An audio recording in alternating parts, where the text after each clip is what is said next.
arrived, and what better way to kick off the new year than with a stimulating discussion on prophecies and predictions by What's up, guys? So I know it's early morning, but I wanted to get this live stream out because it is very interesting. I came across this video last night, and it blew me away because I had never ever had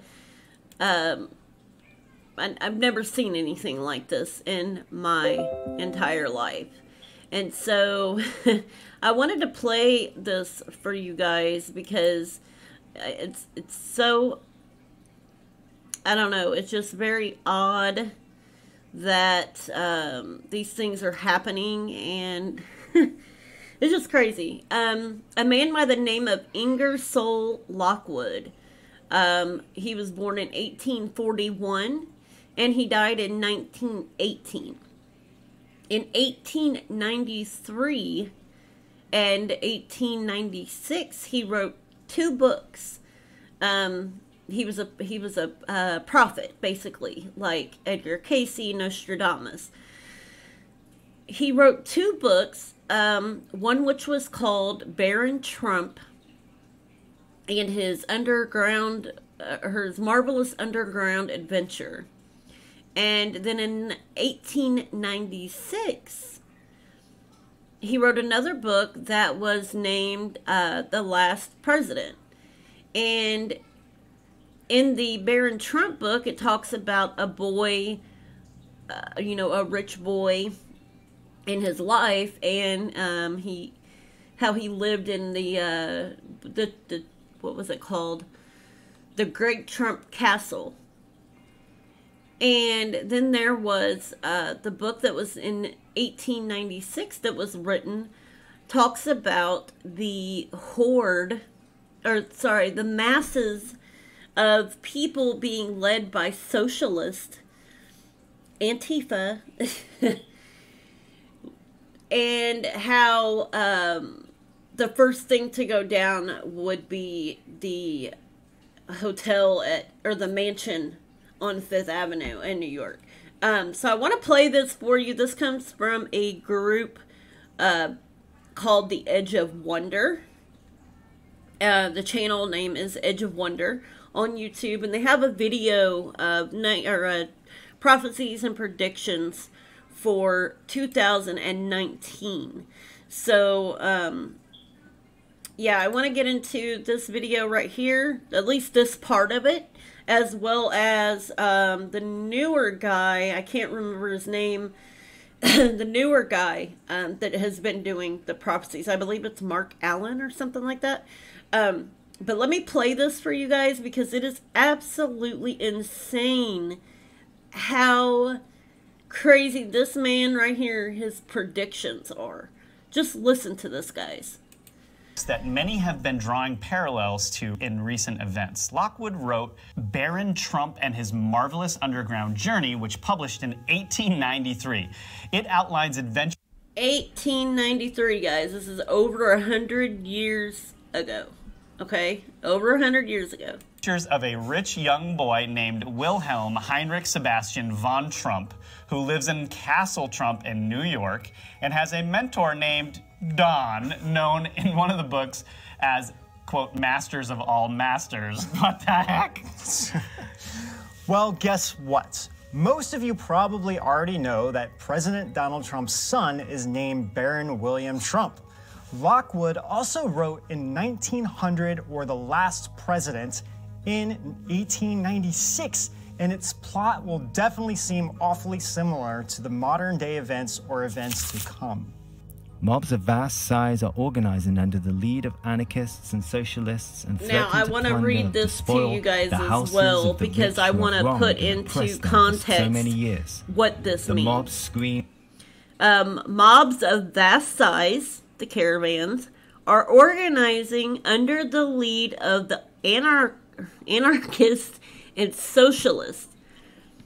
Okay, listen to this. Mobs of vast size. We had how many people in the first caravan? Like 20,000 And the second caravan, we have another 40,000 plus people.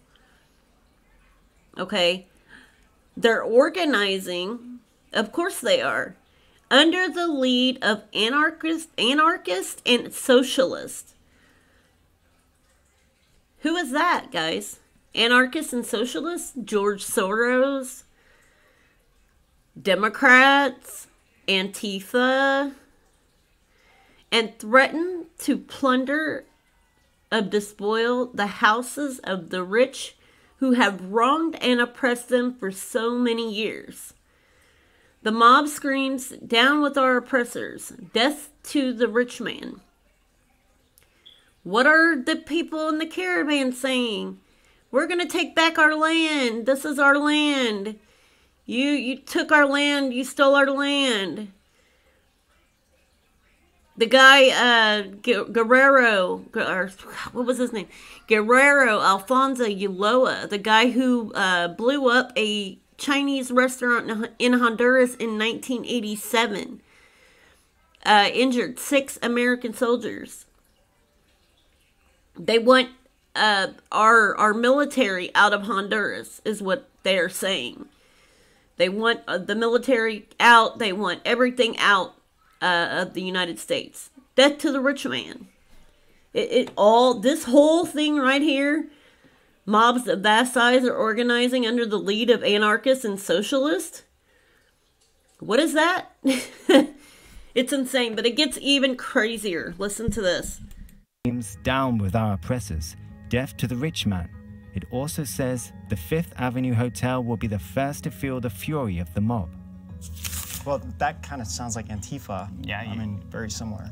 Okay, what's even more uncanny is that the date of the described event was Tuesday, November 3rd. If you can believe it, the next 11/3 that falls on a Tuesday will occur on 2020, when the next presidential election will take place.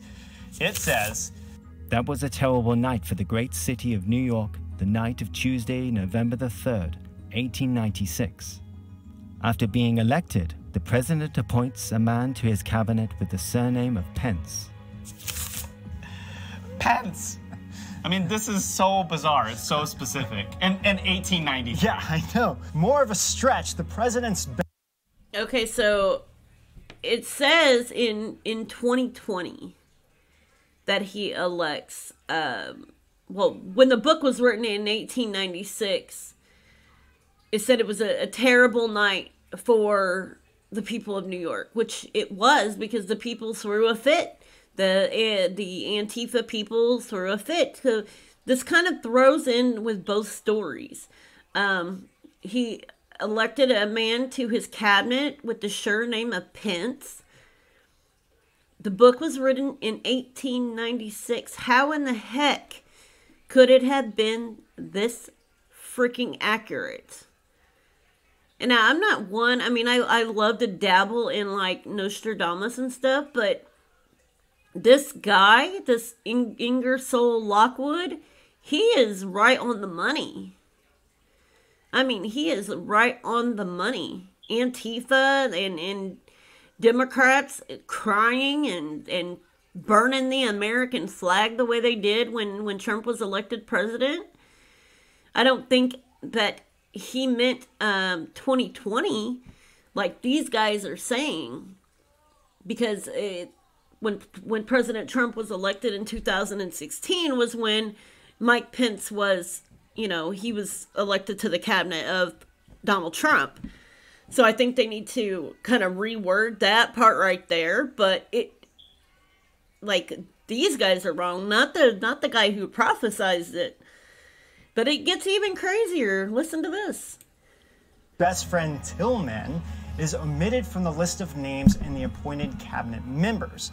A man with a similar surname to Rex W. Tillerson, who Trump fired on March 13th, 2018. The president also drafts an executive order a year after his election on March 4th detailing, quote, the immediate abandonment of the so-called gold reserve, and that on and after the promulgation of this order, the gold and silver standard of the Constitution will be resumed and strictly maintained in all the business transactions of the government, which all seems to be in process right now. Exactly. So what is going on now? You know, Donald Trump is trying to get rid of the Federal Reserve. They have robbed the American people for years. And it's time they stop. Lockwood may be foretelling that we'll also abandon the current Federal Reserve and adopt a gold and silver standard once again. But the really interesting thing is, when this was written, the Federal Reserve Bank wasn't even in existence yet. It was almost as if he seemed to know a central banking system would soon rise. Ben, I think we're the gold and silver standard. Gold and silver standard. Yeah. So actually, you really can't get any weirder than this one. I mean, like, so if you read through that, I mean, it is so accurate to what's going on. Well, and that... I think what I'm going to do, maybe next video, is get the book and actually go through the book and see how many talking points there is when it comes to, because this is just a few that are in the book, both books, Barron Trump and also the Last President. So I want to get those two books now, so that way I can touch on both of those books and see how many things have actually happened out of those books, and just kind of analyze them and go through them and pull them all out in one video. I'm sure maybe somebody has a video, but I would like to actually do my own investigation into this. So, but let's listen, because Mark Allen, I believe, is the other prophecy, the prophet's name.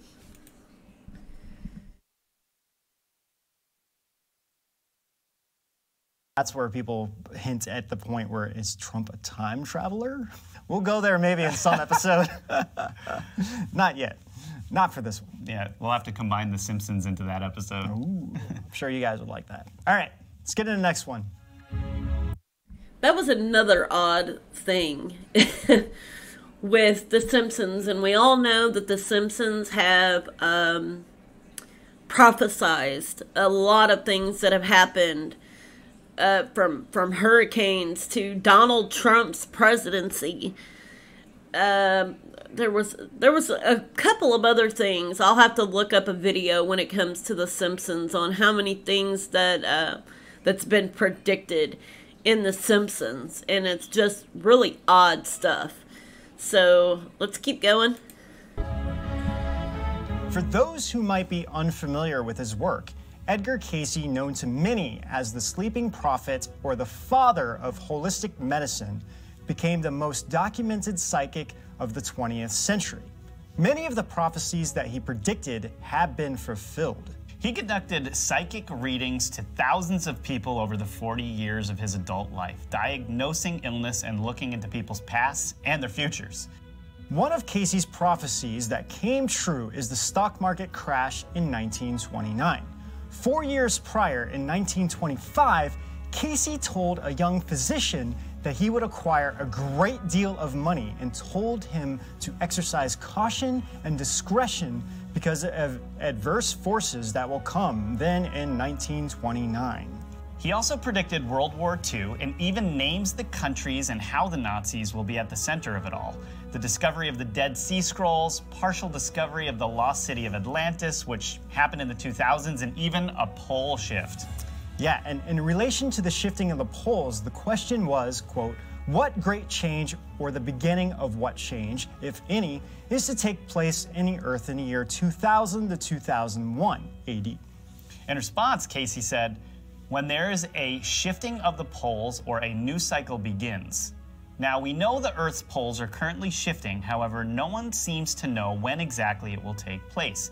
Some scientists are very concerned, and others are like NASA, say it won't happen until about 200 years from now. However, we are long overdue, as they usually occur every 250,000 years or so if you go back for the last 500 million years. And the last one we had was over 800,000 years ago. But we cover a lot of this in our pole shifting episode. Now, another one of his visions include China gradually becoming more spiritual and the height of civilization moving from the West to China. As China develops further spiritually, as Cayce saw in 1943, these changes would give way to democracy and greater religious freedom. How we understand it is, as a whole, the Chinese people will return to their roots in faith, morality, and traditional culture, or, quote, as applied in the lives of men. And this does go along with Nostradamus as well. What makes Edgar Cayce compelling is that when he was asked how he was gifted with psychic abilities, his response was surprisingly simple: become more spiritual. Edgar Cayce was also a devoted churchgoer who read the Bible every day of his life. So now let's mention a modern day prophet still living today. Okay, this is the guy that I'm talking about. I wasn't talking about Edgar Cayce. Edgar Cayce is a really good prophet. Like, all of his prophecies have came true. Every single one of them. So let's listen. This is the guy that is still alive, that is still doing prophecies Today, who you might find very interesting because they've predicted what happened before and what will happen very soon.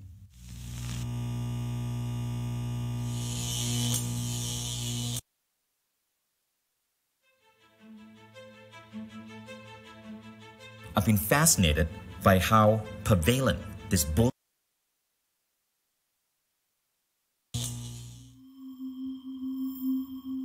You may have heard of Mark Taylor, a retired firefighter who wrote the Trump prophecies and predicted Trump's presidency on April 28, 2011, 4 years before he announced in New York City on June 16, 2015, and over 5 years before the presidential election on November 8, 2016. Mark said he had a very powerful dream in which God appeared to him and told him to write down things in which so far many of them have come true. On April 28, 2011, Mark made a prediction, quote, "America will be respected once again as the most powerful, prosperous nation on earth, other than Israel. The dollar will be the strongest it has ever been in the history of the United States and will once again be the currency by which all others are judged." Now, the dollar is the highest it's been in over a year. He also foresaw that in this past election, Trump's opposition would spend billions to keep him from winning the presidential election, such as Hillary Clinton's 2016 campaign alone raised over $1 billion, and as we all know, didn't pan out very well for them, did it? That's for sure. Taylor expected the media and his political opponents to show Trump in a bad light.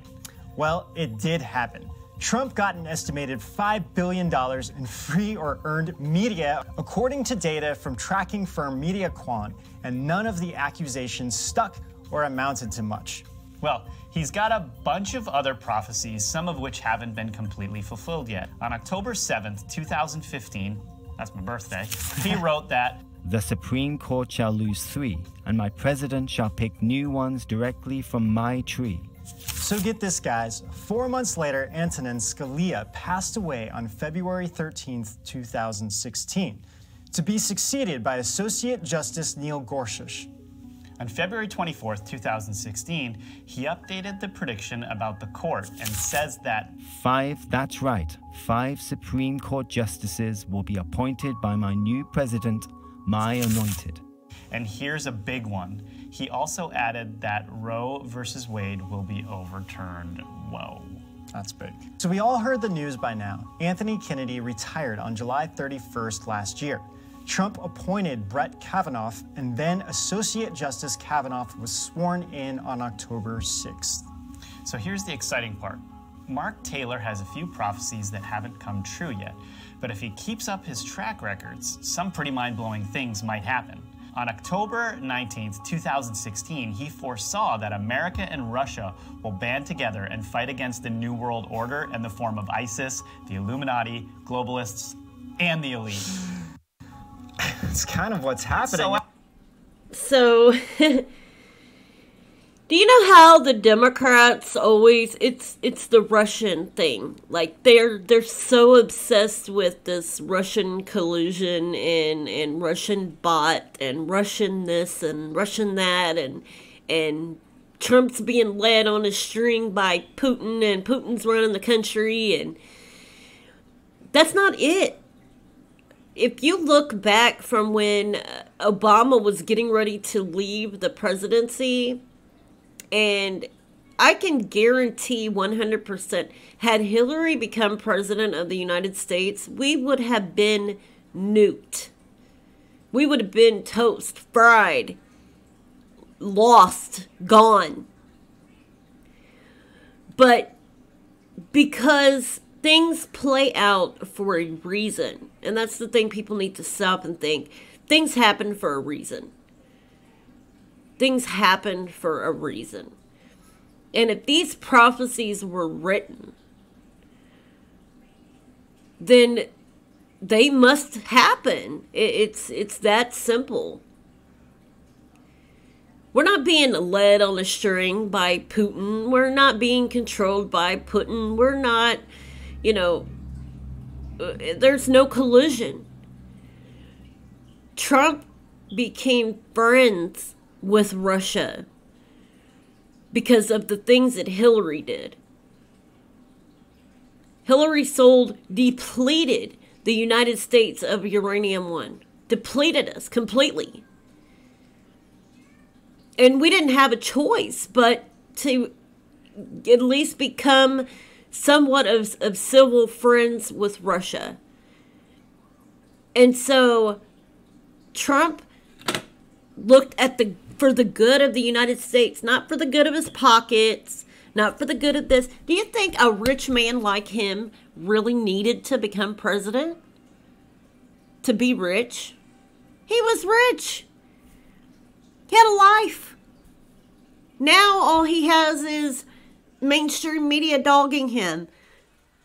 Idiots in Congress blaming him for the freaking weather now.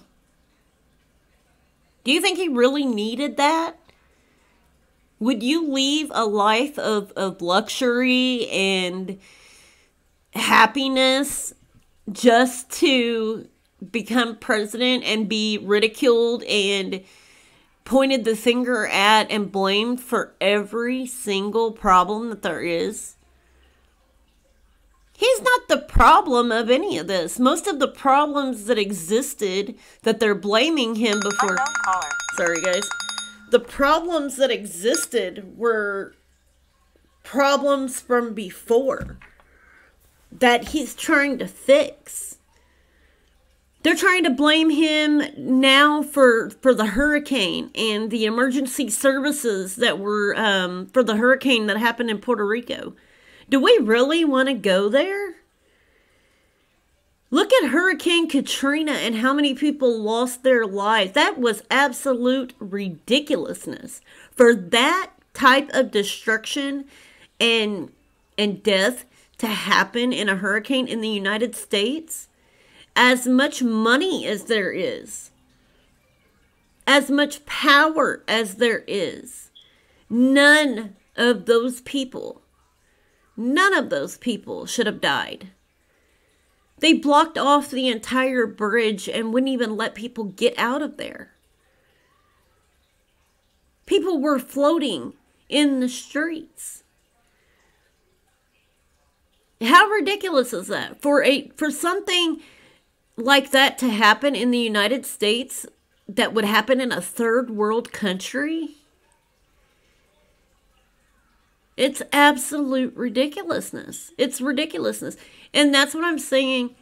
They're blaming him for things that he has no control over. They're blaming him for things, but they're the ones that are blocking it. They're blaming Trump for the shutdown, when if you go back and you look at the numbers on who voted to reopen the government, all of the Democrats, except for 2 or 3 of them, voted no. All of the Republicans, except for 2 or 3, voted yes. So we're not in this government shutdown because of Republicans. We're in this government shutdown because of Democrats. And if you go back and you look at the numbers from the thing that they had to reopen the government, every Democrat, except for a few, said no. But Republicans are being blamed for it. Donald Trump is being blamed for it. How do you blame a man when the numbers are right there in front of your face? You can't deny that. You cannot deny that. But that's what I'm saying. Why does a man need to give up his life of luxury and vacationing and having everything that he wants to become president, to be ridiculed and down-talked? And well, why? Why would you do that? I mean, if it was me and I was rich, I would have said, screw y'all. Y'all want to talk crap? I'm not going to try to save you. Bye.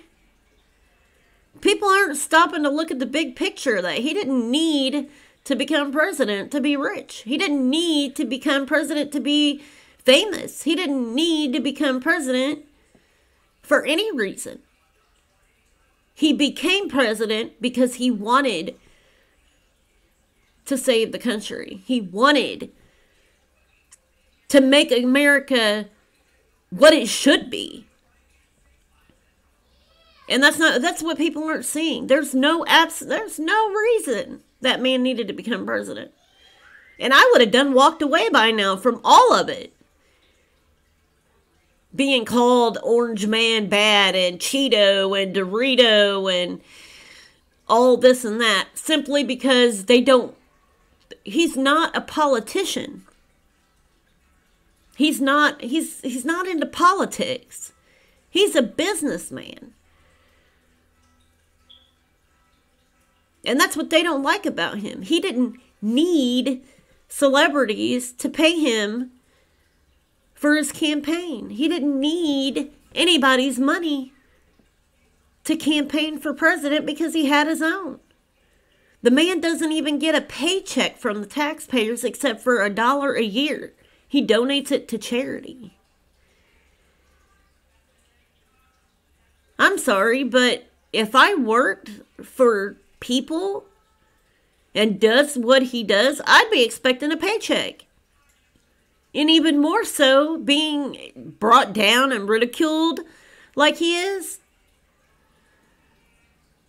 Now, I didn't always think this way about Trump. Honestly, before midterms, I couldn't stand the man. Because I always looked at what he did back when he was a private citizen. But then I had to think, okay, well, he was a private citizen. He was a rich man. Of course, what man doesn't talk about women? What man doesn't say this and this and this about women? Every man does behind their woman's back. And it's a lie if you say they don't.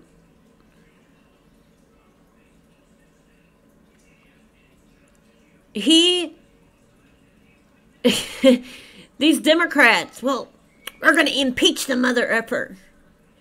Well, Donald Trump said stuff worse than that. You know what? Donald Trump was a private citizen when he said those things. Okay? There's a difference. Being paid by the taxpayers to represent the people of the United States, and you come out with that mouth the first thing you get into office like Rashida. Well, we're going to impeach that mother effer. With what proof, lady? You can't go after stuff that he did when he was a private citizen. It's untouchable. Just like every other president, what they've done in their private life is untouchable. We're not going to go into treason and all the treason that Democrats have committed against the people of the United States. It's ridiculous. And people need to stop and think, well, that's true. He didn't need to become president to be rich. He didn't need to become president to become famous. He said things, yeah, but that was when he was a private citizen, not working for the people of the United States. To be brought down and talked about by these people the way he is, and he's a president of the United States, people have no respect for anybody these days. No respect for elders, no respect for anybody. Back when I was younger, if you disrespected your elders, sorry, you were paying for it. Watching a national address to the people from the president was a big deal. And people were debating should they show his national address yesterday. And then this ridiculous crap of Pelosi and Schumer coming on after the presidential address. What is that? What is that? The utter disrespect of these people. And they think when a Democratic president goes into office that Republicans ain't going to turn around and do the same damn thing to them. That's insane. The disrespect last night. Bernie Sanders popping up on TV too. What? Globalist what? No, we don't want globalism. No, thank you. We already seen what globalism is doing to Paris and now Mexico. What the UN Pact is doing to Mexico. People are protesting. Paris is burning. Caravans forming of people to go to one damn country and expect the taxpayers to pay for them. We're not racist. We're not fascist. We're not this. We're not that. We are generous. We give people billions of dollars in aid. We take in the most immigrants than anybody in the world. We give them welfare. We give them education. We give them jobs. We give them food. We give them housing. And we can't even take care of our own damn people. And now we're supposed to become a globalist and take care of everybody else, even more than what we're already taking care of them, so the American people can die off. Well, throw your birth certificates and social security cards away, guys, because obviously with Pelosi and Schumer and all these yahoos, according to them, we don't need them. We can get jobs with your dead uncle's social security card.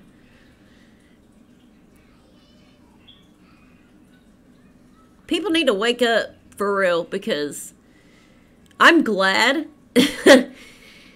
I'm really glad I seen what I seen at midterms. I went in to vote for a Democrat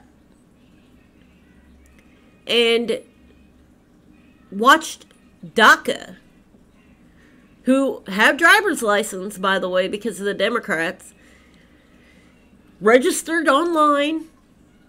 Because all you need to register in the United States to vote is a driver's license number. Why do you think they fought so hard for driver's licenses? The Democrats do a fit for driver's licenses. Because they wanted these people to be able to vote. And even though they're not supposed to, they did. I watched them.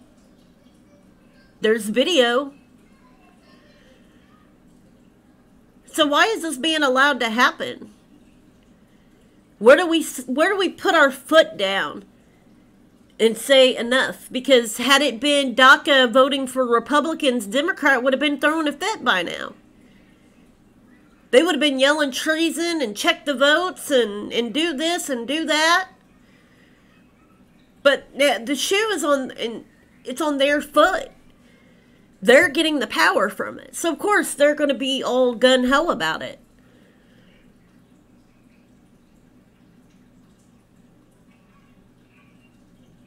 Whenever 2020 comes for the presidency, why do you think these Antifa and the Democrats are all down there aiding the migrants and talking about globalism, and they want these people to be able to come in and get asylum and fraudulent asylum claims and not even qualified. Not even qualified.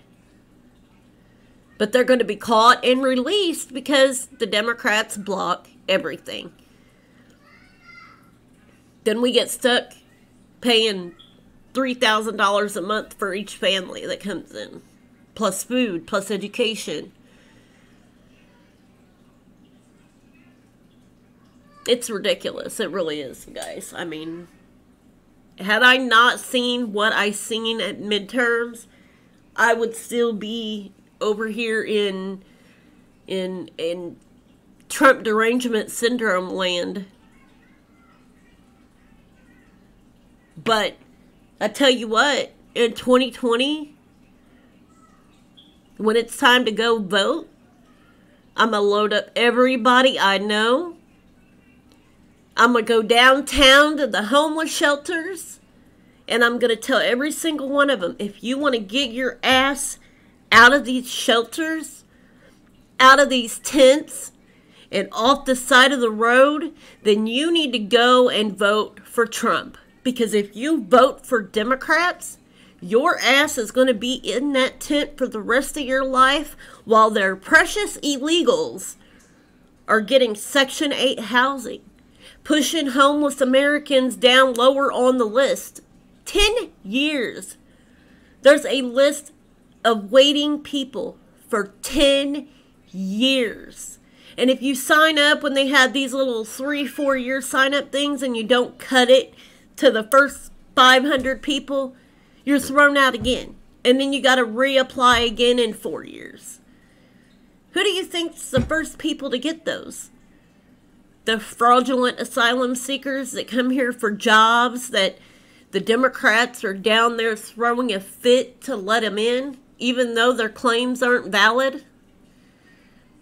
They're the first people that go on those lists. They're building apartments in San Diego, El Paso, for migrants. What about the American people? What about the homeless veterans? People say, oh, well, we could take that $5 billion that we're going to use for the wall and put it towards homeless veterans. Why? We're going to take $5 billion we could build for the wall for homeless veterans, but who's going to end up in those apartments? Not the homeless veterans. Not the homeless Americans.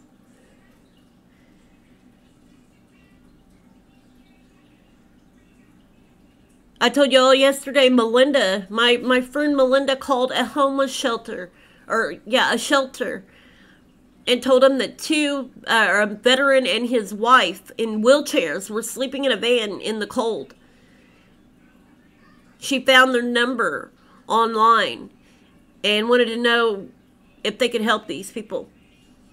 No, we're sorry, we're only open for migrants.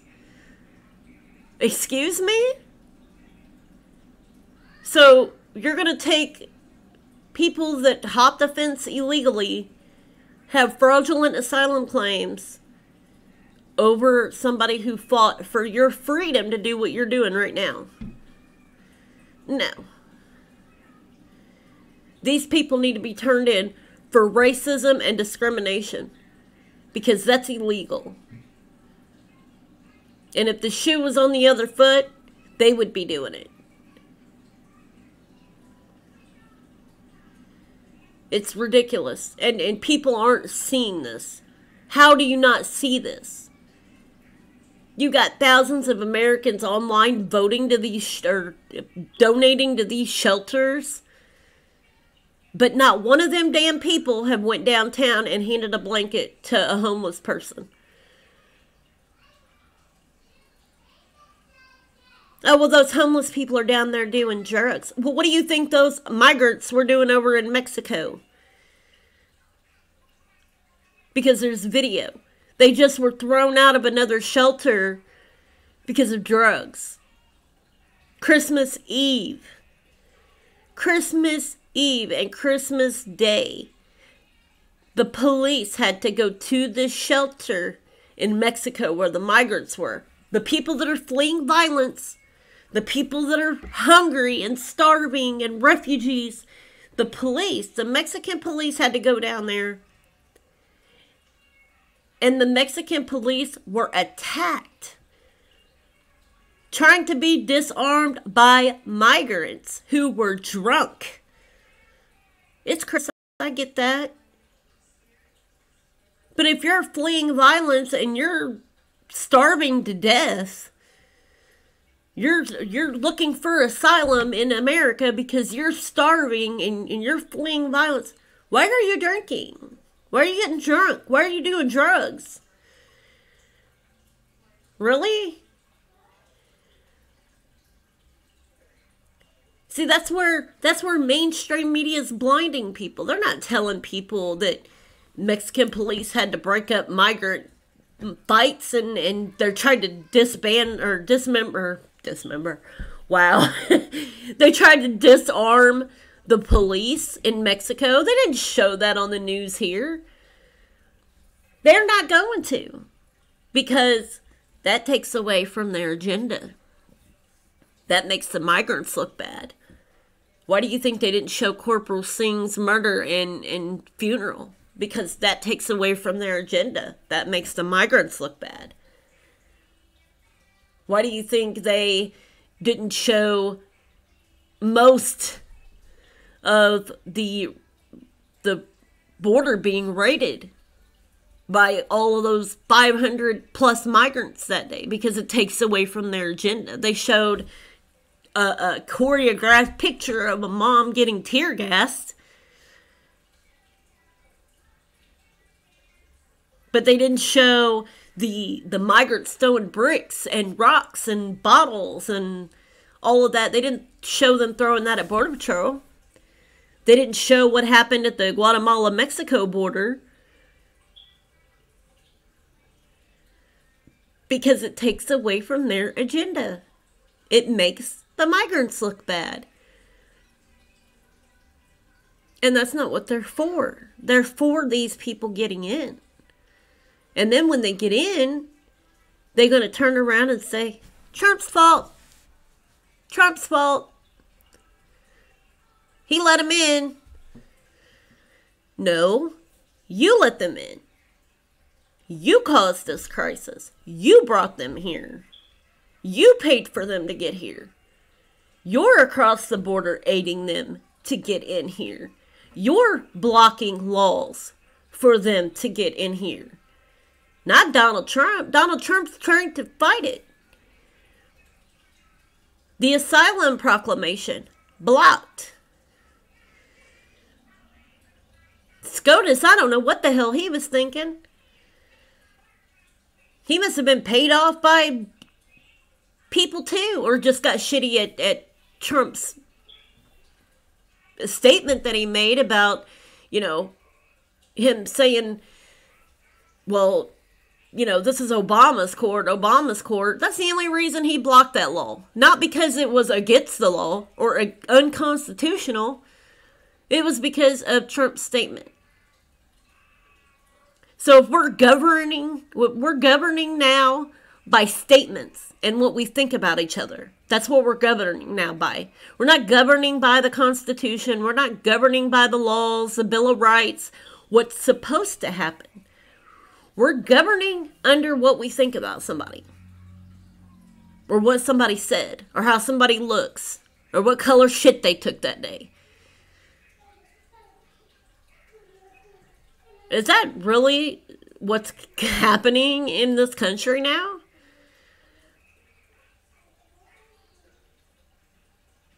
Trump has woken up so many people to politics, it's unreal. And in 2018 alone, I've never seen as many people come out of the woodwork as I have in 2018, myself included.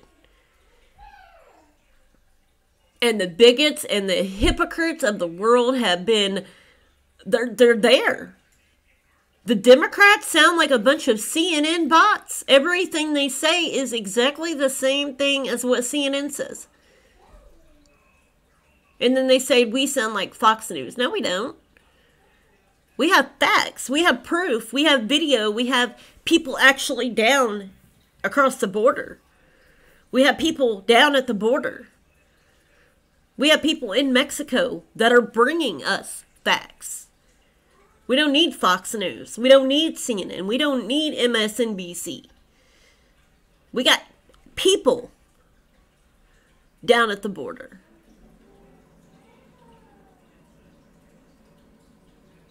But yeah, we still have Democrats over here sending donations that are being sold by migrants Nike shoes and Adidas shoes sent by Americans. They're not getting to them people. They're being sold. And these people, these American people, oh, well, I feel so good because I helped this person. I feel so good. Do you? Because you probably just bought their drugs for the next year. Or you bought their drugs and you killed them. Your blood, or their blood, is on your hands because you sent donations that they sold.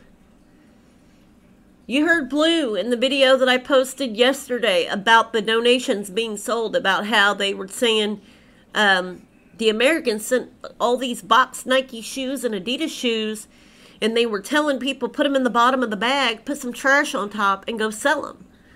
Take them out of the shelter and go sell them. Tents that Americans were bringing for these people to live in so they had to shelter. Migrants out selling them for money to get drugs. This is aiding and abetting.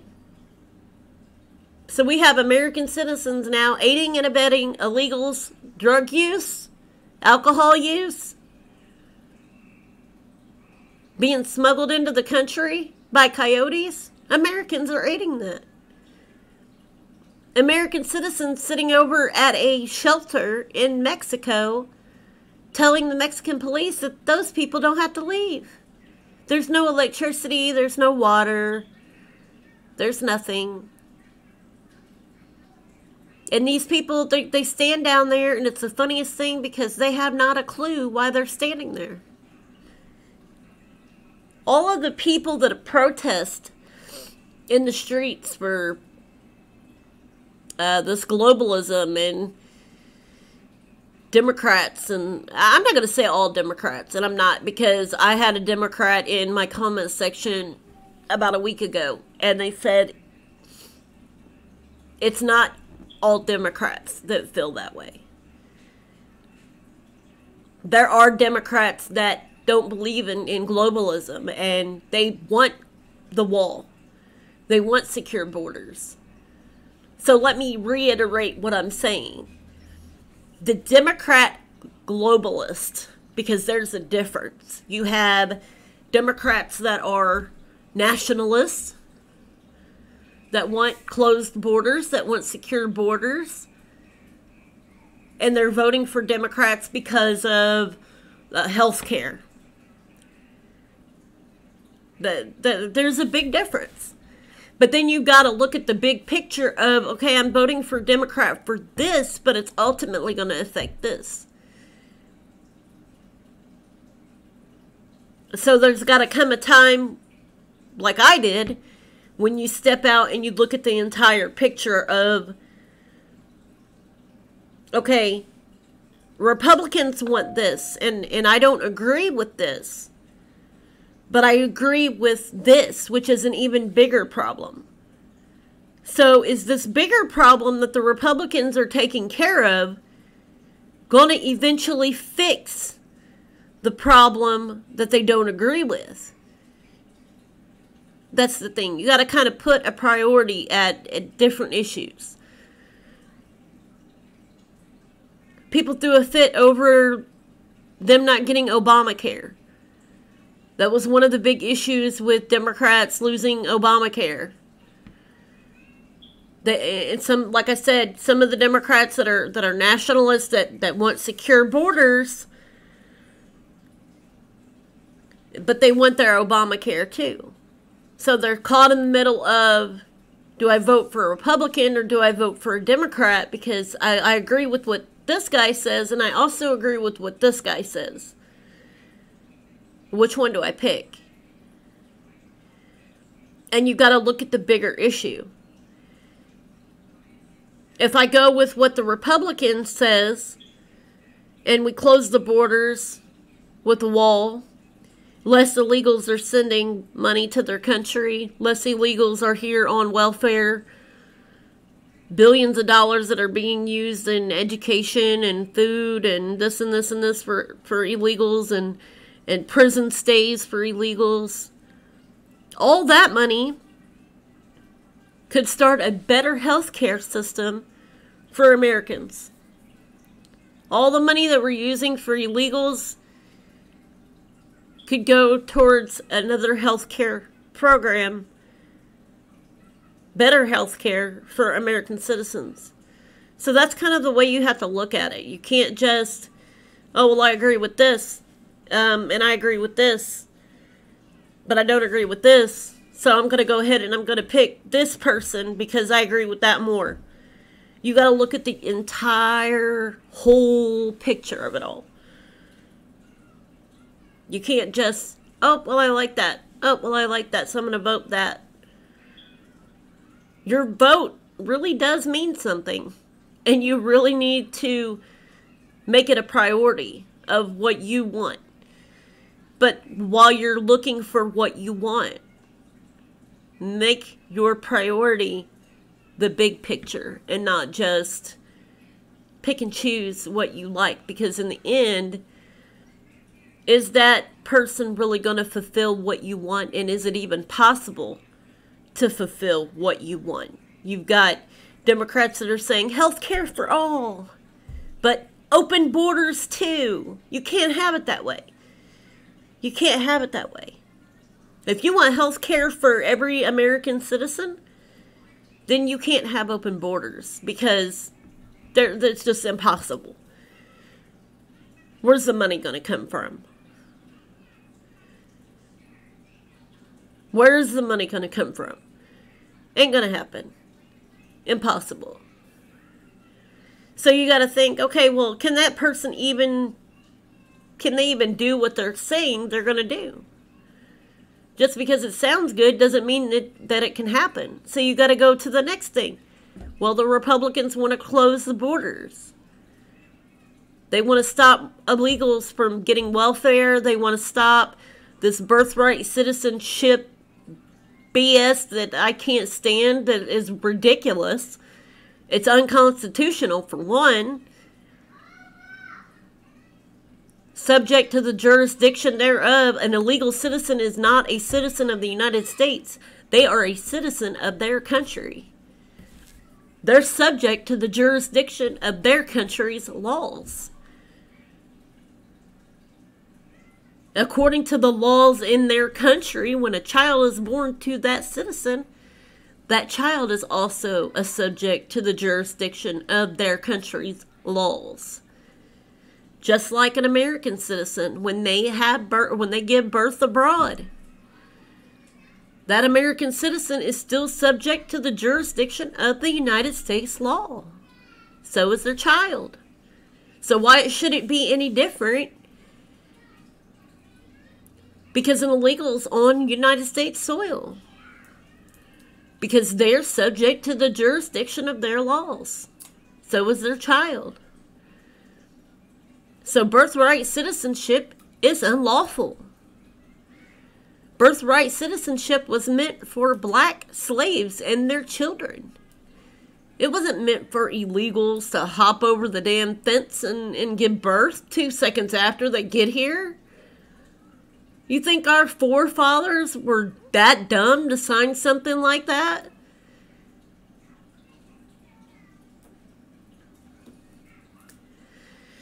You got to look at the whole big picture, guys. Like, seriously.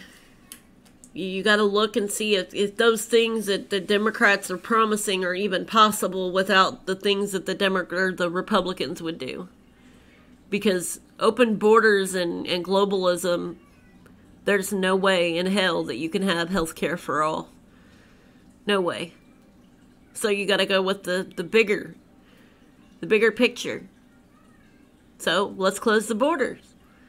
Put a wall up, stop the illegals from coming in, make them come in the right way, make Mexico do trade with the United States instead of them getting rich off the illegals that they have over here. Illegals cashing in food stamps, sending them over their country. I've seen it with my own eyes. Seen it with my own eyes. Use several different names. Get food stamps under this name. Work under this name.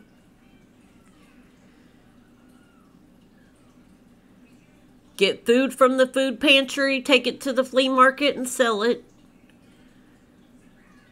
I've seen it all. Anyways, guys, so basically, I went off course with this video, and I do it every time, and I get into ranting, but it gets things off my chest, and then I don't have to worry about them the rest of the day. So anybody who sat through my rant, thank you. I'm gonna go ahead and hop off here because I gotta clean. The kids just went back to school today, so I got the house to myself, and Mia's in there watching cartoons right now. So I'm gonna hop off here, and I'm gonna come back later on, and I want to dabble more into this Don Von Trump and the Last President book. I think it'd be really interesting. So I'm going to see if I can find it online, and if I can't find it online, I'm going to probably try to order it on Amazon and get it so that way I can read it and pull out what I see in there. So anyways, guys, if you liked this video and you tolerated me for this long, make sure you hit subscribe, like, share the video, and hit the notification bell so that way you will get a notification every single time I'm on. I'll talk to you guys later. Bye.